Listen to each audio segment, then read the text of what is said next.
Ito na! Kamukbang pastel bihon na golden brown, crispy sa labas at puno ng sarap sa loob. Tikman natin. Crunchy, grabe ang lutong, parang lasang-lasa ang palaman. Perfect partner sa mainit na kape o soft drink. Solid pang snack, pang merienda at pang barkada. Banding, pastel bihon pa. Ulam na. Mga kamukbang, ito na ang pastel bihon na hindi lang basta pastel. Pangwasak ng diet nyo. Crispy sa labas. Tapos pag kinagat mo, crunch, boom. Explosion of sarap. Para kang nanalo sa raffle ng barangay surprise sa bawat kagat. Seryoso, pag to hindi ka nakatikim at kumain ng marami, iwan ko na lang sa pastel bihon hanggang mapastil ang iyong kagat. Little guys, sarap. Tingnan niyo anak ko. Bawat kagat ko, tumitingin siya. Diba? Ang galing. Tingnan nyo. Tingnan nyo. Sige lang sa tingin kay daddy niya sa akin din. Tingin na naman siya agay. Sarap. Yummy, yummy. Yummy, yummy. Voice over na. Voice over dito, dali. Okay. Agay. Usap-usap lang si mamaya, walang cut-cut to, dire-diretso to, walang cut-cut. Voice over lang natin kay wala man ta. Yummy. Mapapawaw ka sa sarap. Guys, order na kayo sa akin, guys. Pag nag-order kayo, gagawan ka muna mon ng pastel bihon.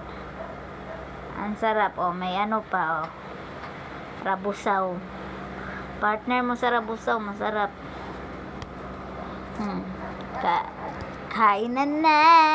Ang sarap-sarap ng saging rabusaw. Pastel bihon pangaging Paris. Ang sarap-sarap.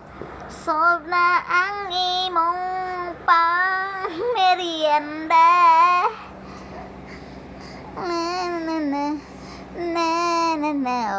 Sauce pa, ang sarap pa ng sauce. Depende sa pagluto. Kung masarap, kung hindi, hindi. Basta sa amin masarap, sa inyo masarap din to. Pag tinikman nyo to, lutong Raymond Tulonghari.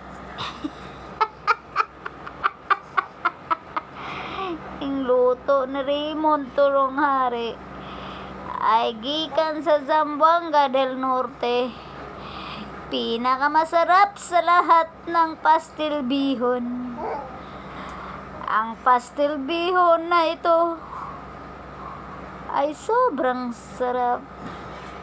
Kasing sarap ng gumawa nito.